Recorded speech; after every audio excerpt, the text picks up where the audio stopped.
Hello and welcome. My name is Raj Persaud. I'm a consultant psychiatrist based in private practice in Harley Street, London, and I'm delighted to be joined today by Ryan Holiday. Ryan has written a book that's just been published called Ego is the Enemy, and is the author of a very famous best-selling book, previous book called The Obstacle is the Way. So, Ryan, ego is the enemy is about the idea that our kind of pursuit of self-aggrandizement or self-interest, which seems to be a kind of modern vogue, actually is a deep problem. But this book seems to have been informed a little bit about your past, and you worked for a talent agency, for example. Tell us a bit about that. Yeah, I worked for a big talent agency in Beverly Hills. I was director of marketing at American Apparel, which is a big fashion company. I worked with a number of hugely successful best-selling authors. So what you see in these worlds is that often people are extraordinarily talented, but even when they are successful, they are held back in many ways by their ego. You know, an outsider sees a successful person, you know, a Kanye West, let's say, in a huge ego, and they think that the ego is related to the success. And I tend to find that on the behind closed doors, it's actually the people in that person's life who are sort of seeing how clearly that ego wreaks havoc on them and prevents them in many ways from being more successful, or in other cases prevents them from enjoying the success that they have earned. So the title of the book is Ego is the Enemy. Ego is a word that psychiatrists are very familiar with and Yes. has a particular meaning within the world of psychoanalysis and psychiatry. Tell us a bit about how you define ego and the sense in which you're using it in this book. Yeah, not being a psychiatrist and certainly not being a Freudian, I don't have to stick so literally to the definition of the word. I think I like to use it as, in the colloquial sense, the way that normal people do when we use it as a stand-in for arrogance and selfishness and delusion and maybe you would say destructive competitiveness. Bill Walsh, who's an American football coach, he says, you know, ego is when confidence becomes arrogance. And I think that's sort of the line that I'm talking about. Another word that many psychiatrists would be thinking of is the word narcissism. Sure. And I don't know whether you feel there's an overlap with the concepts in terms of what you're writing about. Yeah, I think there is. Again, these are. I'm sure you sort of see it more as there is a definition or a set of criteria. I guess my argument is that we all have ego and narcissism within us, or we all have those traits, and it's about minimizing them as much as possible, particularly when we're making very essential decisions. So with narcissism, the idea is self-love, this belief that I'm a special, wonderful person, and that the world should recognize this, and that the notion that all people who achieve greatness at some level have an element of narcissism within them. You're taking issue with that, and you're saying that the narcissism and the ego gets in the way of achievement in the end. Yeah, and I'm actually saying it's precisely the ambitious people, and I would consider myself one of them, that are trying to do something that have to be the most careful about. If you're not trying to do anything, you're just fine sitting in your house, you work a 9-to-5 job, you just want to live a very normal life. Ego is not going to be as much of a problem for you, or narcissism isn't, in the way that it might be for someone who is aspiring to be a true competitor in athletics, or a star in their field. And I guess we could take issue with whether the motivation to begin with to be really good at something is inherently egotistical or biased. But I'm just saying, like, look, if you're sitting down, you're trying to write a book, you're trying to start a business, you're trying to launch a career in something, you have that ambition, and you have to make sure that your belief in yourself doesn't cross over into delusions about yourself, or it would be very hard to do what you're trying to do. But I get the feeling that in the book, which is very well written, very easy to read, and I like all the different references, the wide-ranging references to Greek philosophy, little stories about famous people. So it's a very readable book. But you seem to be arguing that ego is dangerous. It's not just that it's a thing we should be slightly concerned about. It's actually profoundly dangerous. Could you say a bit more about that? Yeah, I mean, I'm not saying like it's dangerous necessarily to your health, although it certainly could be, or that you're going to get assassinated if you have an ego. I'm saying more, it inhibits us in what we're trying to do. So there's a wonderful quote from Epictetus, who was a a Stoic philosopher. He's saying, one cannot learn that which they think they already know. So if you are approaching the world thinking that whatever you're setting out to do, that you're already the best there ever was at it, that you know everything that there is, that essentially flash freezes your brain, and you're not able to see the things that you can get better at. And I tend to find that the people who really are talented and who accomplish extraordinary things focus not on what they do know, but on what they don't know, which is, to me, a form of humility rather than ego. But in a competitive world where there can only be one person who's number one person who's top of the charts, one person who's running the company, in a competitive world, surely there's a sense in which you have to have some kind of self-belief. Mm-hmm. Yeah, I guess what I would say is, if you don't believe you can do something, you probably won't do it. But just because you believe something doesn't mean you can do it. And so that it's a balance. You got to thread that needle, right? It's about having confidence in what you know and what is real, and making sure that you're not also crossing over into wishful thinking. But you also seem to be arguing that ego is the cause of a lot of despair, a lot of hopelessness. Mm-hmm. There are many anecdotes here of people who are trying to pursue something and they end up suicidal as a result of the interaction with ego and the slings and arrows of misfortune. Well, I certainly don't exempt myself from this, but I think a lot of us think that if we are successful or we accomplish something that we pursue, that will make us happy, and it will say something about us as people. It will finally prove our parents wrong, it will prove ourselves wrong, it will prove our friends wrong, whatever that is. And so we find that when we are successful, it's not nearly as satisfying as we hoped it would be. And then conversely, and this is where I think ego is the most dangerous, it's when we fail that we experience difficulty or a setback, that we apply that same logic. So if we thought our success said something about us as people, or the nice car that we had said something about us as people, now failing or being negatively written about, that says something about us as people. And so that's where you tend to find people, you find that profound despair and depression, because setbacks are a part of any real pursuit or any career. Teams lose games, but if you're wrecked by that, personally, it's gonna be very hard. So I get the feeling from the book that you're not against people trying very hard to do really well. What you're saying is, be careful about the reasons why you're trying very hard to do very well. Yes. There's a Cyril Connolly line, who's one of my favorite British writers. He's saying, "Whom the gods wish to destroy, they first call promising."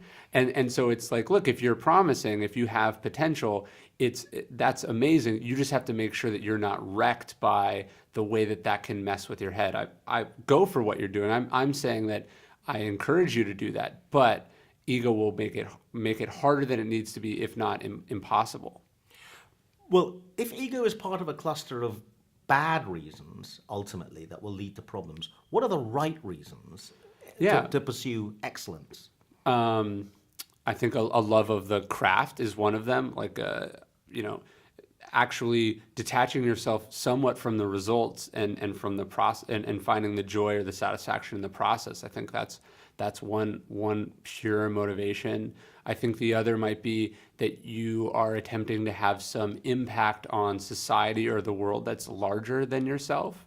And the other might be to put some of these things in perspective a little bit, right?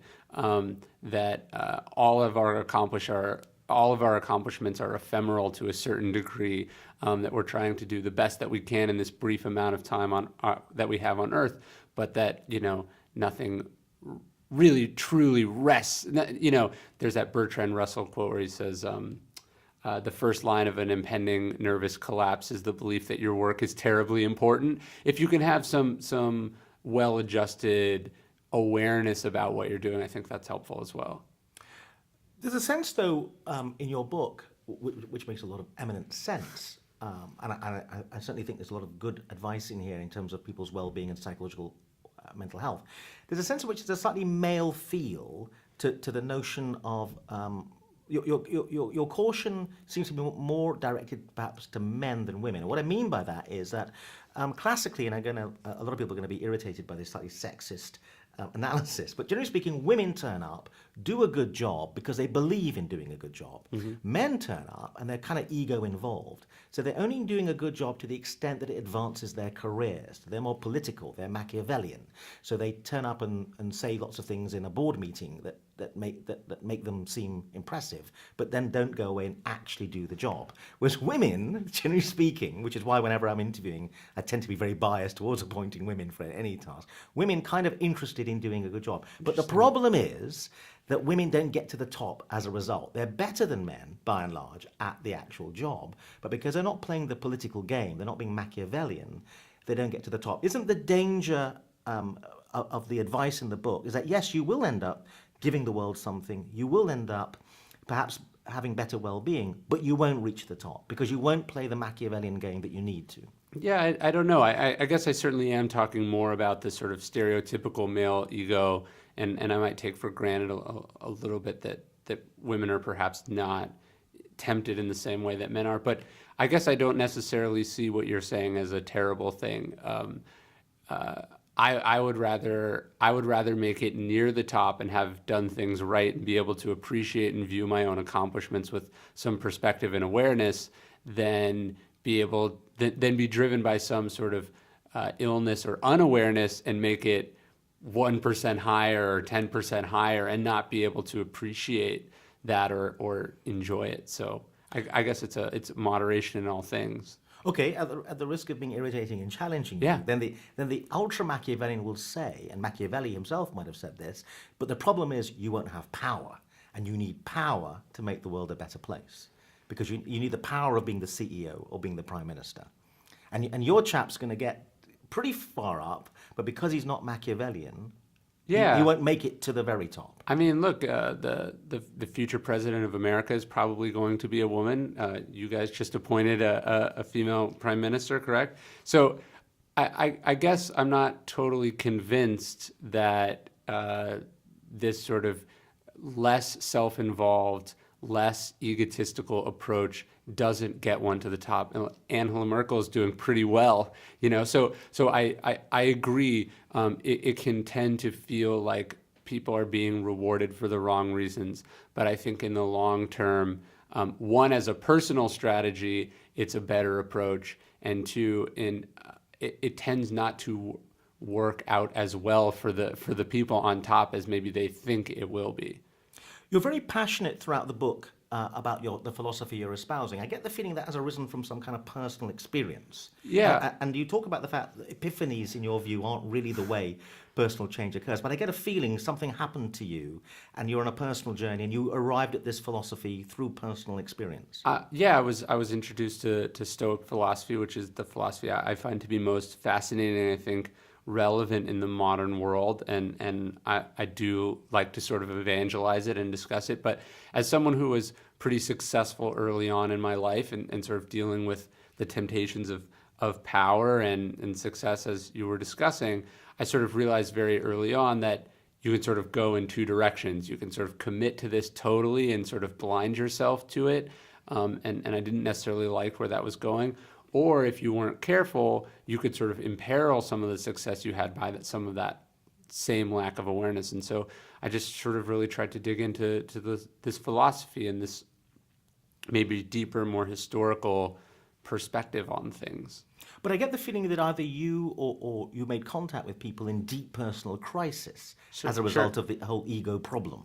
Yeah, having worked with American Apparel, which was a controversial company that was very high flying and is no longer so high flying, I really have seen a lot of the personal costs of this effect, and having been sort of selected or hired by those companies because the people in charge of them saw some of themselves in me when I saw the dark turn that some of their paths took. I became, I wanted to make sure that I didn't go in that same direction. And so I think that's one of the reasons I'm so interested in writing about it. One of the things you're passionate about is to get beyond the surface, the surface thing that impresses people, and get to the essence of being really good at stuff. Yeah. But we live in a world where at the job interview, which lasts half an hour, You just have to impress in a surface level and you'll get the job. So narcissists excel in our current world precisely because all they need to do is impress you for half an hour. Yeah. Narcissists are great on a first date. Right. The trouble is, 10 years into a relationship with a narcissist, it's Sure. a nightmare. Isn't one of the problems, and you hint at this in the book, that our modern culture favors the people who impress on the first date? Yeah, I think it's interesting having watched, for instance, the U.S. presidential election, a complete lack of separation between what makes a good campaigner, which might be a Donald Trump, and the actual job of governance, which is extraordinarily difficult. So I do think that in our sort of modern media culture, which focuses so much on appearances and so much on breaking through all the noise, we have begun to really select for traits that I think are at odds with the complexity of the jobs that we are essentially auditioning people for. And I think this is true in our own lives. It's like you can get really good at marketing, you can get really good at building a brand, but if there's not something to back it up, I'm not sure how long that's going to last for you. I'm not sure if that's the best place to invest all your resources. But you're backing something, and I agree with the argument in the book. What I'm saying is that the world doesn't back it. The world tends to select out the narcissist. But you're saying that if you carry on doing the right thing, eventually the world will recognize these correct values. Well, to take books, for example, which is obviously something I think a lot about, it's not that hard to get a book to sell in the short term. But books that sell over the long term, and we're still reading and talking about books that were published hundreds of years ago, to accomplish something like that, there has to be real weight there. There has to be real value that one reader feels inclined to recommend to another reader. So as a short-term strategy, sure, in some ways you want to be empty and meaningless and tell people what they want to hear. Writing a book about ego that tells people to think less of themselves isn't a great short-term sales strategy. But as I saw with my last book, if you make something that has real practical value for readers, that lasts and sells better than media attention ever will. There's a sense in which some people, just picking up the book and glancing at it, may think the book is for people who are thinking of running companies or managing Premiership football teams. I get a sense that what you're arguing is that whatever you're trying to do in life, like being a good parent Sure. Or being a good husband, if you're trying to do something well or really well, your arguments apply. Yeah, I mean, if you're a parent and you're trying to decide, or you're a parent or you're a friend, you work for a parent-teacher association, a nonprofit, you want to make sure that you're making decisions based on facts, based on what you believe, not out of ego. And I tend to find, even in my own life, we make these emotional reactions towards something that someone says to us, a position that they put us in. And when we can filter out that emotion, see things a little bit more objectively, put perhaps a slight pause between stimulus and response, we're going to make better decisions. So there's a sense in which this book seems to follow on quite nicely from your previous book, The Obstacle is the Way, which is a book about overcoming adversity. The subtitle of the book is The Ancient Art of Turning Adversity to Advantage. Let's just talk a bit about that book. How would you summarize the philosophy of that book? So that book is much more based in Stoic philosophy. It's a philosophy that I sort of define, or I summarize as, we don't control what happens to us, we control how we respond. And so instead of focusing on these things we don't control, we focus exclusively on our reactions. And that gives us a competitive advantage over other people who are worried about whether things are fair or not, whether things should have happened or not, whether we wanted them to happen or not. Let's just focus on the best response possible. But this book is also about how not to get disheartened in the face of adversity. Yeah, well, I mean, look, if you're focused on whether something was fair, whether, what the odds of this happening to you were, whether it should have gone the other way or not, these are the kinds of things that do dishearten us. Marcus Aurelius, he says, choose not to feel harmed, and you haven't been. So much of it is, oh, you said that to me, I'm going to interpret that as you had a malicious intent, and I'm going to decide that hurt my feelings, it embarrassed me in front of these people. It's events are objective. It's our interpretations of them that make them, positive or negative ultimately.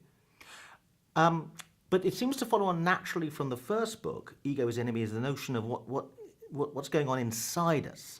Yeah. that are obstacles we have to overcome. Yeah, I think the obstacles, the way is about external obstacles, and in some ways it's easier to focus on the outside problems because they're a bit simpler. And then ego is about what I would say our biggest obstacle is, which is ourselves, what we bring to problems. And so much of Stoic philosophy is about seeing things clearly and objectively and rationally. Well, that's really hard if the inherent way that you view the world is biased by your self-absorption. In your journey, and you clearly have read a lot of Greek philosophy and have a very robust and positive approach to life. Thank you. You meet people clearly who've not blessed with this outlook. What do you say to them? I mean, because you can't give them the whole book. Yeah. What's your reaction to them in an attempt to help them? Yeah, I mean, it's interesting. I think most people don't wake up and they go, hey, I'd love to learn about Greek or Roman philosophy.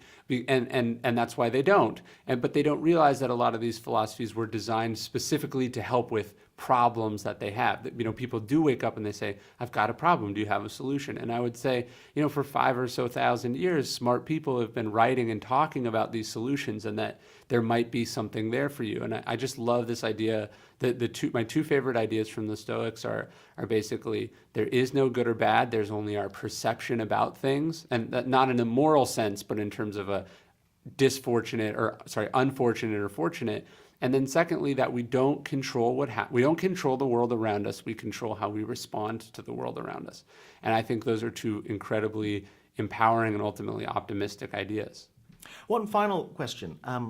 You're clearly from the United States. I'm very American, yes. And there's a sense in which the American attitude is one of problems are solvable. Let's go out there and wage war, Sure. sometimes literally, Yes. Unfortunately, yes. in order to solve problems.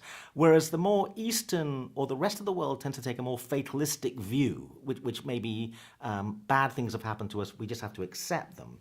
What I find interesting about your book is you've embraced the idea, let's not just accept stuff, let's go and do stuff. So it's very American in that way, but you're trying to find a balance which is the right reason for being positive about problem solving. Yeah, right. The secret is like let's magically wish that it's different than it is. I like the Stoic idea of let's make it different than it is within reason. And look, I tend to gravitate towards Western philosophy because we live in the Western world for the most part, and most of history has been defined by that.